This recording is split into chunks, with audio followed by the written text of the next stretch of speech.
Ngakak. Pipin Sopian sebut demokrasi di era SBY lebih baik. Bobrok PKS dibongkar netizen. Hahaha. Semua sudah tahu kalau PKS dan Partai Demokrat itu saat ini sedang bersaing ketat. Keduanya memperebutkan kursi cawapres Anies. PKS ingin cawapres mantan gubernur DKI tersebut adalah kadernya Aher. Sedangkan Partai Demokrat berharap yang jadi rekan duet Anies di Pilpres tahun 2024 mendatang adalah ketua umum mereka AHY. Itulah kenapa hingga saat ini kedua partai itu belum secara resmi mengusung Anies seperti Nasdem. Karena apa yang mereka harapkan belum tercapai. Celakanya, kedua partai tersebut tidak ada yang mau mengalah. PKS merasa kadernya yang terbaik mendampingi Anies. Sementara Partai Demokrat merasa ketua umumnya jadi cawapres merupakan sebuah keharusan demi menyelamatkan partai. Karena kalau AHY tidak jadi cawapres, itu berarti tidak mendapatkan kotel efek. Kalau Demokrat tidak mendapatkan efek ekor jas, maka peluang partai ini menjadi gurem sangatlah besar.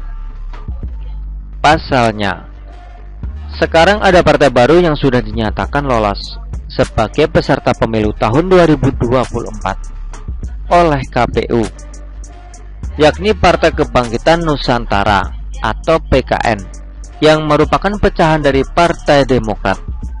Partai ini isinya mantan Ketua Demokrat Anas Urbaningrum beserta para loyalisnya yang juga mantan kader Demokrat seperti Gede Pesek Suardika, Mirwan Amir, dan Yus Sudarso.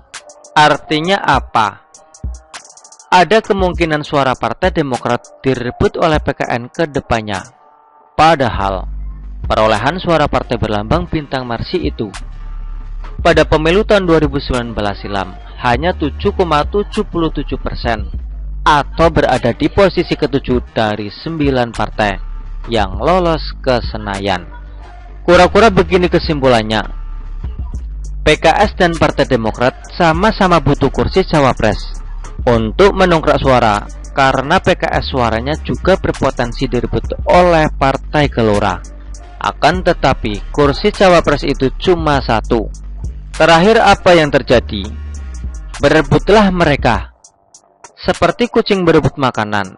Siapa yang kuat, siapa yang gesit, dan siapa yang paling jago meyakinkan Surya Paloh, dia yang dapat.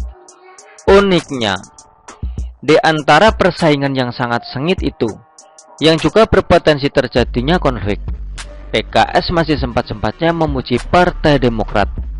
Jubir partai dakwah tersebut, Pipin Sopian, dengan nada seperti tanpa bersalah mengatakan, iklim demokrasi era SBY lebih baik dibandingkan di era Jokowi. Untuk lebih jelasnya, berikut pernyataan kader PKS yang pernah menantang Fahri Hamzah untuk melakukan sumpah mubahala itu. Di alam demokrasi ini, saya kira wajar kalau rakyat Indonesia ini kangen dengan era Pak SBY. Kami 2 periode tahun 2004, 2009, sampai 2014. Meskipun dengan dinamika bareng-bareng pernah koalisi dengan Pak SBY, saya kira ya demokrasi relatif lebih baik. Pengen ketawa tapi takut jadi kader PKS. Hahaha. Lantas, apa tujuan Pipin Sopian memuji mantan ketua partai yang menjadi persaingan partainya tersebut? Ada dua. Pertama, agar Partai Demokrat legowo cawapres Anies diberikan kepada PKS. Dan kedua, untuk menyerang Jokowi. Seolah-olah demokrasi yang berjalan saat ini sedang tidak baik-baik saja. Hanya saja, ini yang bikin ngakak. Bukannya mendapatkan apa yang diinginkan, yakni kursi cawapres, Tapi bobrok PKS di masa lalu malah dibongkar rame-rame oleh netizen.